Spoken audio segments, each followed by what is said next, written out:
sekarang sebagai ADHD dewasa dan juga komunitas yang ADHD, kami tuh berusaha memperkenalkan ADHD itu penting loh, harus loh diregulasi sejak kecil loh, orang tua jangan nyerah dong.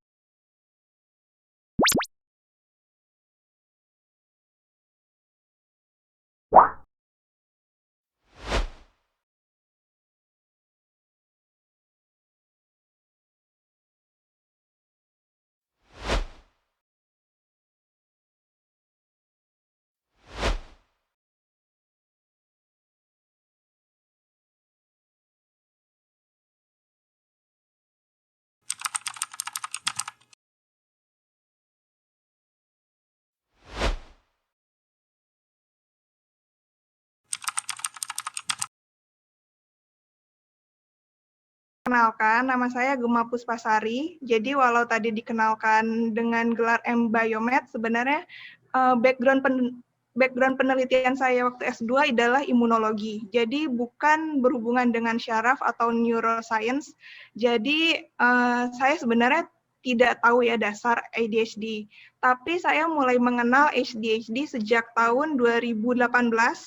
Sejak saya kena anxiety dan depresi waktu itu, dan setelah berbulan-bulan ke psikiater dan psikolog, saya nggak sembuh-sembuh. Sekitar pertengahan tahun 2019, saya baru dapat diagnosa kalau saya punya ADHD. Dan akhirnya saya pun belajar tentang apa sih ADHD itu. Jadi pada dasarnya saya belajar otodidak tentang ADHD, baik itu dari sisi biologinya, psikologinya, atau segi medisinnya. Dan untuk kedepannya, sebenarnya penelitian saya arahnya akan ke arah ADHD dan mental health, jadi makanya saya sedikit memiliki ketertarikan lebih terhadap ADHD ini sendiri. Mungkin kesibukan saya saat ini adalah sibuk ngerjain tugas dari sensei. Kebetulan saat ini saya juga sedang mengejar gelar doktor, semoga bisa segera menjadi dokter seperti insya Allah Maret tahun depan, kalau tidak ada halangan. Sekarang fokus penelitian saya di pengembangan machine learning untuk sistem reproduksi. Saya sekolah di Nara Institute of Science and Technology, Nara, Jepang. Terima kasih.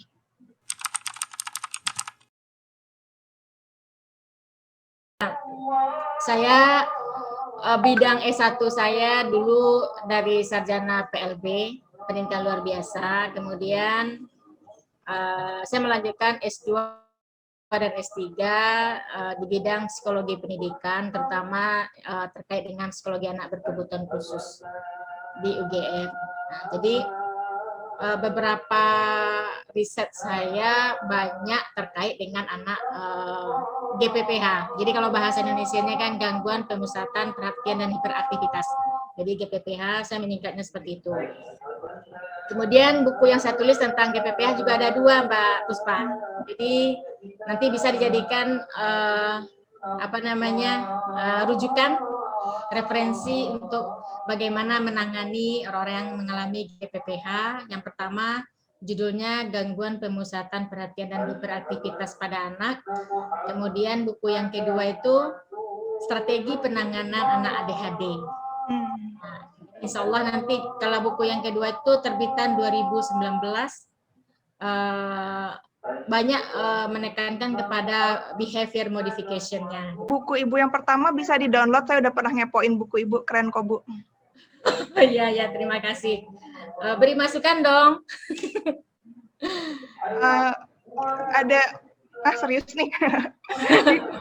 Ya, jadi sebenarnya sejak saya lihat video Ibu di channel ini, ada beberapa yang mungkin belum diupdate aja, karena saya perhatikan kayak misalnya ADHD itu kenapa sih? Misalnya dulu Ibu tuh di video menyebutkan mayoritas genetik itu sebenarnya faktor kecil, padahal saat ini udah diketahui kalau justru genetik adalah 80% faktor penyebab ADHD. Mungkin itu belum diupdate. Dan ketika saya ngepoin buku Ibu, ternyata memang agak terbitan lama. Dan kalau ya, karena saat buku yang yang pertama itu terbit itu masih DSM-3. Iya, sekarang emang sudah DSM-5, sekarang Bu. bahkan sudah DSM-5 sekarang ya. Jadi sudah begitu pesat perkembangannya itu. Jadi ya seperti itulah akhirnya. Namun dari beberapa pengalaman orang tua yang anaknya ADHD itu tidak ada orang tuanya mengalami ADHD. Jadi beberapa riset yang saya lakukan gitu ya. Nah ini kan temuan baru, ini saya akan searching nanti artikelnya di jurnal apa ini yang betul-betul. Ini kan kaget juga kita bahwa ternyata faktor genetika 80% penyumbang munculnya ADHD gitu ya. Nggak apa-apa, Bu. Karena fakta itu saya sama Mbak Lia jadi berteman akrab. Ya kan, Mbak Lia? Iya, benar-benar banget. Ini Mbak Gema sekarang di mana posisinya? Di Indonesia atau di Jepang? Saya sekarang ada di Jepang, kebetulan karena nggak boleh pulang, karena kalau pulang ada kemungkinan mahasiswa nggak bisa balik lagi ke Jepang karena kasus corona yang tinggi. Iya, betul-betul. Berarti Mbak Puspa ini ya dosen juga? Enggak, saya pengangguran. Sedihnya harus mengakui itu. Jadi nanti ketika lulus, ini bagus pengangguran. Biomed-nya, kemudian sekarang S3-nya di bidang apa? Biologi, Bu. Oh, masih biologi ya. Makanya kebetulan karena bidang saya terbuka luas, biologi, mungkin nanti ke depannya saya akan cari penelitian ke arah psikobiologi. Bisa di sekarang kita? Iya, Bu. Jadi sebenarnya yang saya nggak setuju adalah ADHD cuma terjadi pada anak-anak. Mungkin itu yang sedihnya adalah salah, dan saat ini udah kelihatan banget, setidaknya dengan saya berusaha mengenal yang ADHD itu siapa aja sih di dunia ini, ternyata dewasa pun masih mengidap ADHD. Bukan karena dia sudah tidak anak-anak, ADHD-nya sembuh. Itu ternyata salah total. Cuma ADHD itu ternyata berubah bentuk. Karena kalau kita ngomongin ADHD, pasti yang kita bayangin adalah anak kecil yang lompat-lompat dan lari-lari nggak jelas. Padahal ternyata ADHD itu ada ada yang bilang sebenarnya 7, tapi saya lebih senang nyebut sebagai 3 bentuk. Kayak misalnya ADHD inatentif, ADHD campuran atau kombinasi, sama ADHD hiperaktif. Nah sayangnya di Indonesia yang terkenal cuma yang hiperaktif aja, di mana yang kalau ada anak lompat-lompat atau manjat-manjat nggak jelas, baru disebut ADHD. Dan tadi kalau kita balik lagi ke pertanyaan, apa sih ADHD? Menurut saya pribadi, ADHD itu sebenarnya gangguan syaraf, gangguan neurodevelopmental atau perkembangan syaraf. Kenapa saya bilang gangguan perkembangan syaraf? Karena sebenarnya gara-gara literatur juga saya baru tahu kalau perkembangan syaraf orang ADHD itu 19 tahun lebih telat dibandingkan orang normal. Dan mungkin itu juga menjadi penjelasan kenapa walaupun umur saya 31 tahun, tapi kelakuan saya masih kayak anak SMP. Di antara tidak mau bertanggung jawab dan tidak mau bersih-bersih. Jadi, jadi ya sebenarnya kalau ditanya ADHD itu apa? Untuk saya pribadi itu adalah gangguan perkembangan syaraf. Sesimpel, sederhana itu. Nah, jadi gini, sebenarnya apa yang disampaikan Mbak Puspa tadi, benar itu, ADHD tidak hanya dialami oleh anak-anak. Maka definisi ADHD itu kan, kalau saya mendefinisikan ADHD karena ini dari akademik perguruan tinggi gitu ya, perilaku yang berkembang secara tidak sempurna. Jadi bisa terjadi pada anak-anak dan orang dewasa. Jadi perilaku yang berkembang secara tidak sempurna. Jadi bisa kita artikan seperti itu. Maka, nah kalau misalnya mungkin ketika kita kaji dari segi kognitif, kita kaji dari segi neurologis, memang di sana ada gangguan perkembangan saraf. Bukan gangguan saraf, tapi gangguan perkembangan saraf. Nah, ditandai dengan apa? Hiperaktif, impulsif, dan inatentif. Orang Indonesia sebenarnya ADHD itu kan istilah asing. Kemudian kalau saya menyingkat menjadi GPPH itu kan karena menyingkatnya dalam bahasa Indonesia. Nah, gitu orang-orang Indonesia umumnya mengenal dengan hiperaktif saja. Meaningnya itu adalah ADHD gitu. Jadi karena apa? Inatentif. Itu kan juga disadur dari bahasa Inggris. impulsif juga disado dari bahasa Inggris. Nah, hiperaktif ini yang sudah merupakan kata dasar dari bahasa Indonesia juga sudah dibakukan ke dalam bahasa Indonesia. Memang awalnya juga bahasa Inggris. Nah, memang kiblatnya kalangan akademisi menegakkan diagnosis ADHD itu mengacunya memang kepada DSM. Nah, beberapa sekolah sekarang memang sudah mulai familiar. Yang kasihannya itu Mbak Puspa, di Indonesia dulu, nah saya menulis buku GPPH itu yang 2008, itu kan udah lama ya Mbak Puspa ya. Apa yang terjadi, mengapa saya dulu tertarik menulis 3 tahun, 2 tahun 8 bulan buku itu saya tulis. Mengapa? Nah, karena resahnya itu begini. Saya datang ke sekolah, baik SD, SMP, kemudian ada guru menemukan seorang anak, misalkan, ada anak keluar masuk kelas, berkepanjangan sepanjang hari, begitu ya. Lah, langsung gurunya mengatakan, kamu itu hiperaktif ya. Langsung dicap, di label sebagai hiperaktif. Nah, bagi saya secara konstruksi keilmuan itu nggak cocok. Karena apa? Gejala yang lain harus diamati dulu, kan gitu. Nah, iya benar Bu. Iya, Mbak Puspa misalkan, Mbak Puspa nggak bisa beres-beres di rumah, di kosan. Kalau di kampus bisa beres-beres nggak? Kalau bisa berarti belum tegak diagnosisnya. Iya benar Bu, karena diagnosis ADHD itu harus minimal gangguannya di 2 tempat kan ya. Yang berbeda. Dan kejadian selama 7 bulan, terutama untuk dewasa. Setidaknya itu pertanyaan psikiater saya waktu itu. Apakah gangguan saya udah 7 bulan? Makanya setelah berbulan-bulan depresi, baru bisa move ke ADHD. Awalnya masih anxiety depresi biasa. Baru setelah berbulan-bulan gak sembuh, dokternya ada kecurigaan ke arah situ. Berarti yang saya pertanyakan, yang mendiagnosis Mbak Puspa sebagai ADHD itu psikolog atau psikiater? Perjalanannya dimulai dari psikolog dulu, karena awalnya saya pikir ini cuma penyakit homesick doang. Dari psikolog, saya mulai bergerak ke psikiater, karena waktu itu mulai ke arah anxiety. Sebenarnya tahun 2016 pernah juga ada sejarah anxiety, jadi akhirnya setelah 3-4 bulan ya, 3-4 bulan di psikolog, saya ke psikiater. Dari psikiater baru setelah beberapa lama ngobrol sama si psikiater, konsul itu, psikiaternya mulai curiga. Coba ke psikolog dulu nih Bu, beberapa bulan, si psikolog mulai curiga, coba ke psikiater lagi, tapi bawa surat rekomendasi untuk asesmen khusus ADHD. Nah, dari situ baru mulai interview spesifik tentang ke arah ADHD-nya, sama interview sama formulir-formulir aja sih kalau di Jepang. Karena ternyata untuk di Jepang, untuk diagnosa ADHD dewasa tuh harus ada orang tua, harus ada raport. Pokoknya intinya saya harus lebih banyak lah asesmennya. Akhirnya pulang ke Indonesia.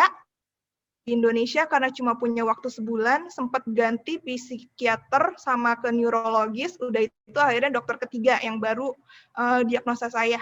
Itu pun dengan tambahan asesmen dari TOFA test. TOFA test itu tes untuk menilai inatensi.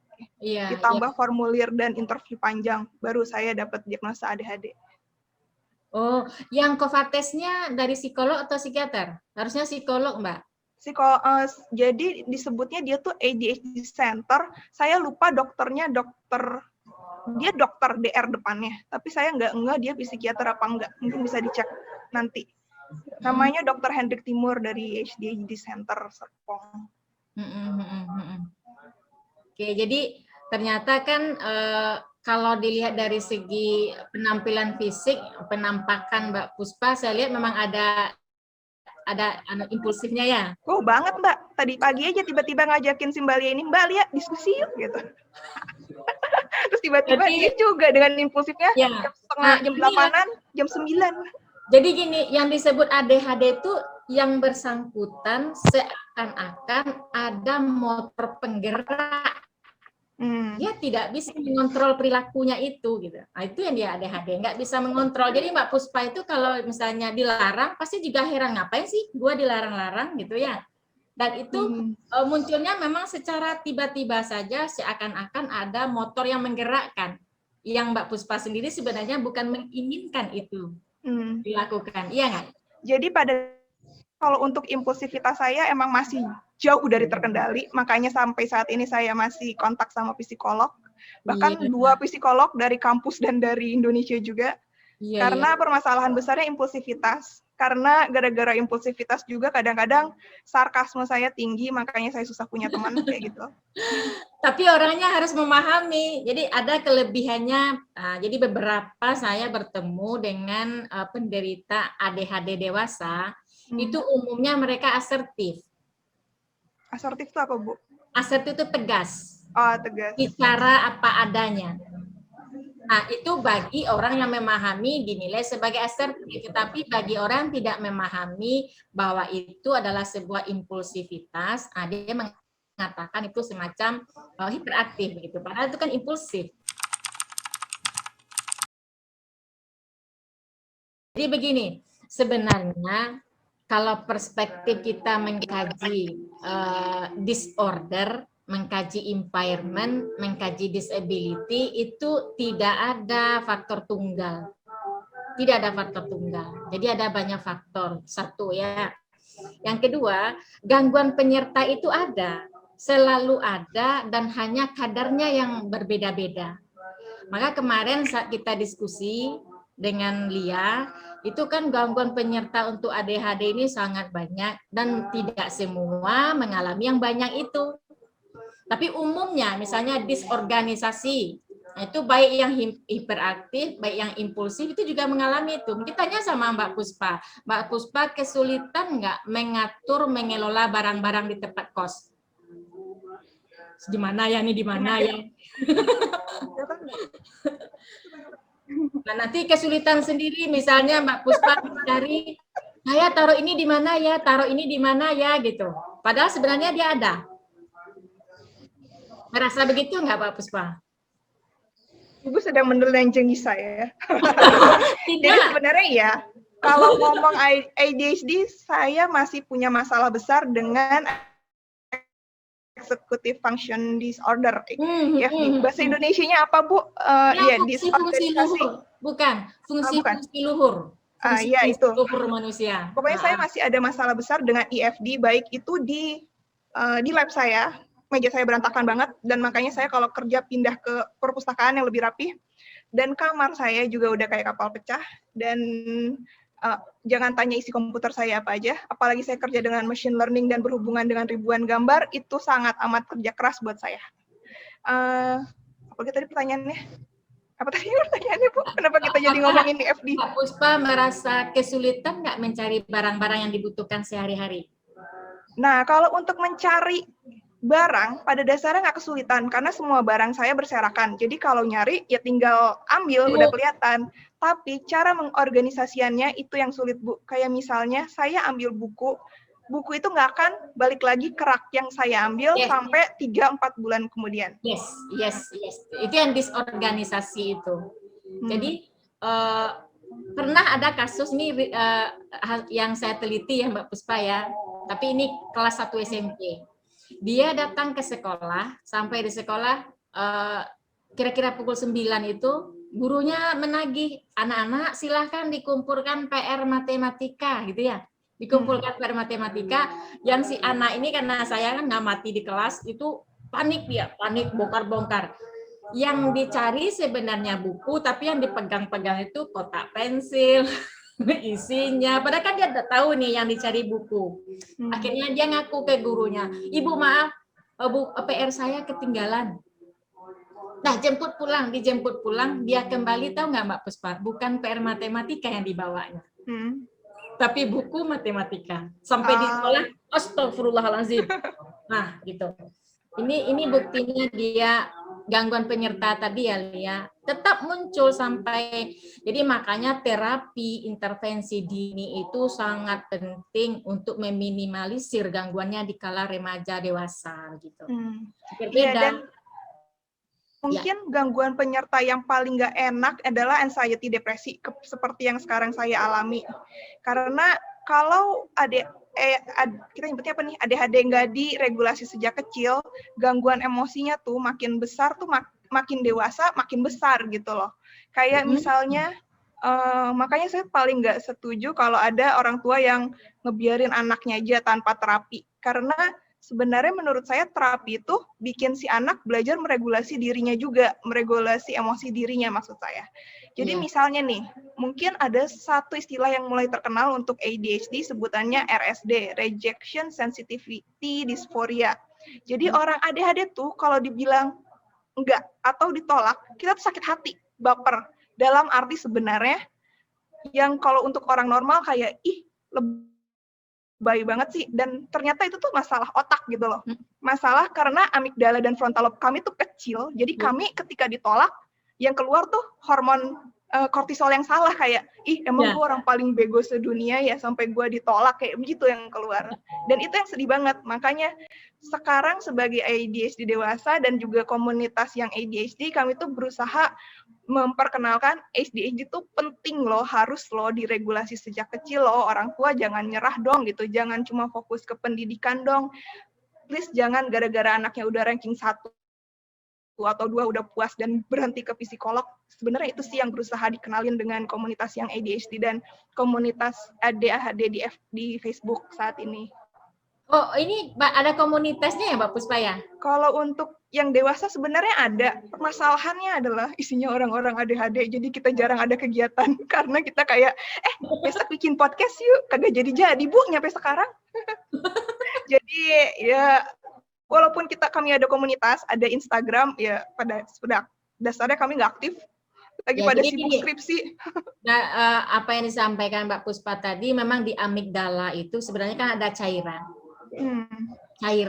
Cairan itu makanya kalau penderita ADHD sebisa mungkin tidak mengkonsumsi makanan yang berpenyedap, pengawet, itu ya, pengembang itu, kemudian aroma rasa-rasa begitu, karena apa? Makanan itu mensuplai cairan di dalam amigdalanya semakin keruh.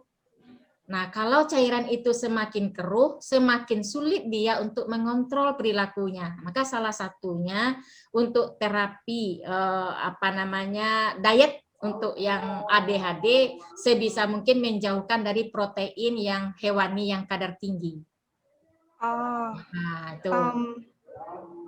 Sebenarnya ingin menyanggah, tapi pada dasarnya untuk penelitian saat ini ya Bu, justru ADHD itu dibutuhin protein, karena protein malah mempermudah disekresikannya dopamin, kan karena otak ADHD itu pada dasarnya kekurangan dopamin kan. Dan untuk saya pribadi, kalau seandainya sebelum kerja saya justru makan protein hewani, kayak telur lah, perbanyak susu lah, atau dairy product gitu, justru otak malah lebih semangat untuk kerja. Tapi kalau untuk makanan berpenyedap, ya itu kan pada dasarnya emang makanan nggak sehat ya. Kalau makanan nggak sehat, junk food itu ya pada dasarnya orang normal aja nggak sehat gitu makan makanan itu, apalagi orang dengan disorder. Dan mungkin yang berbeda-beda di tiap orang ADHD juga apa sih namanya, rorot itu gluten kali ya, gluten. Ya. Dan banyak juga yang bilang orang ADHD nggak boleh makan gula, nggak boleh makan tepung. Sebenarnya saat ini udah ada bukti-bukti yang nunjukin gula dan tepung tuh nggak ngefek untuk orang ADHD aja. Tapi kalau seandainya ternyata dia autis dengan komorbid ADHD, itu tolong tanya dokternya lagi, saya kurang tahu tentang autis. Tapi pada dasarnya ADHD itu nggak ngefek. Tapi nyebelin ya, ada penelitian kalau gut microbiome itu ngefek ke anxiety dan depresi. Itu yang nyebelin. Jadi kalau seandainya saya makan makanan nggak sehat, sebenarnya yang tinggi itu anxiety dan depresinya gitu loh. Dan karena lagi anxiety dan depresi, fokus pun menurun. Jadi sebenarnya ya itulah yang nyebelinnya ya. Perut dan otak ternyata nyambung. Nah, pernah Mbak Puspa mengeksperimenkan, mencoba, jadi kalau selama ini lebih banyak mengkonsumsi protein hewani, coba beralih ke protein yang nabati. Nah, coba beralih ke nabati. Saya sebenarnya nih jujur saya katakan adik kandung sendiri juga ADHD. Siapa? Jadi, adik kandung? Adik kandung Ibu. Jadi juga ADHD, bahkan sekarang sudah menjadi pengawas. Sudah menjadi, jadi dari guru SD menjadi kepala sekolah, kemudian sekarang jadi pengawas begitu ya. ADHD betul-betul. Jadi pembicaraannya kalau kita bicara suka nyolot gitu ya. Kemudian keinginannya harus dipenuhi itu sampai sekarang. Nah, saya nyolot ya, Bu. Nyolot? Saya jadi baper. Oh enggak ya? Kok saya baper? Maaf, Bu.